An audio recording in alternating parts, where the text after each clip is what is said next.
আমাদের এক নম্বর কাজ, আগামীর বাংলাদেশকে ইসলামের বাংলাদেশ বানাতে হবে, কোরআনের বাংলাদেশ বানাতে হবে। এই দেশ থেকে নাস্তিকতার বিষ বাষ্প, ইসলামের সকল দুশ্মনীকে দূর করে দিতে হবে। এমন এক বাংলাদেশ গড়ে তুলতে হবে, আর কেউ যাতে আল্লাহ নবীকে গালি দেওয়ার দুঃসাহস না করে এমন এক বাংলাদেশ গড়ে তুলতে হবে, যে বাংলাদেশে আলেম ওলামার সাথে বেয়াদবি করার দুঃসাহস না করে। এমন এক বাংলাদেশ গড়ে তুলতে হবে যেখানে পতিতালয় খোলার দুঃসাহস কেউ না করে, যেখানে সুদ ভিত্তিক অর্থনীতি গড়ার প্রচেষ্টাও কেউ না করে। এমন এক বাংলাদেশ গড়ে তুলতে হবে যেখানে কেউ দিল্লির দালালি করার স্বপ্ন না দেখে।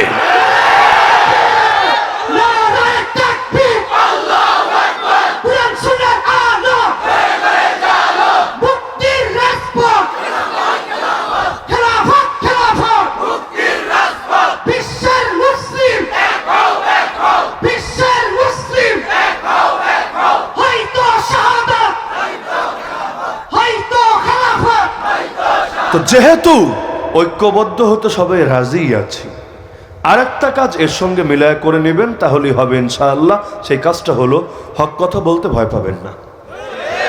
হায়াত কার হাতে? মৌত কার হাতে? সিংহের মতো বাঁচলেও ঠিক ওই কয়দিনে বাঁচবেন, শিয়ালের মতো বাঁচলে যে কয়দিন বাঁচবেন। এটা ভাববেন না আল্লাহর পথে চললে হায়াত কমে যাবে আর ইবলিসের পথে চললে হায়াত বেড়ে যাবে। হায়াতের মালিক আল্লাহ।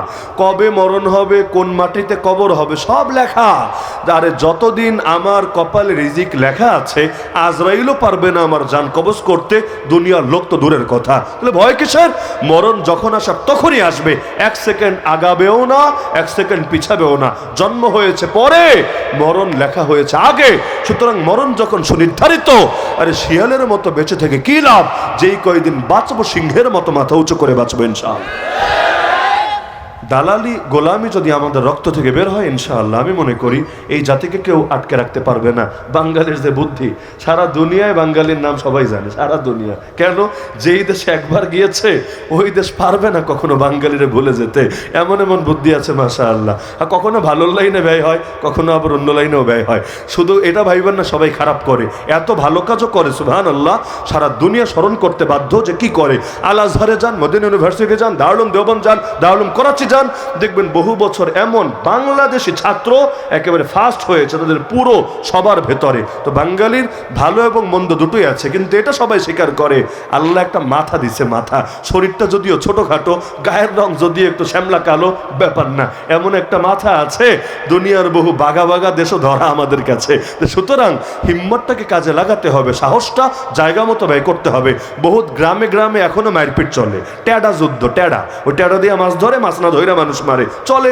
এমনকি পুলিশ পর্যন্ত যাইতে ডরায় ওইসব এলাকায়। মাইটের হয়ে শেষ হয়, কোনো কোনো শেষ হয়, এরপর পুলিশ যায়। তো সাহস তো আছে, সাহসটা জায়গায় ব্যয় না হয় অজায়গায় ব্যয় হয়।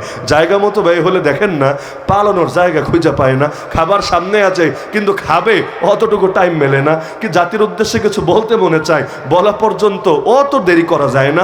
এমনকি রুমের গোপন কাপড় চোপড়গুলো একটু গুছায় টুছায় নিবে, ওই সুযোগটা হয় না। আর পাবলিক গিয়া ফ্রিজের মাছটাও বাকি রাখে না, পুকুরে যা আছে ওইটাও আনতে বলে না। তাহলে আমরা যদি না জাগি মা, কেমনে সকাল হবে? তোমার ছেলে জাগলে গো মা, রাত পোহাবে তবে। জাগতে রাজি আছেন তো ইনশাআল্লাহ?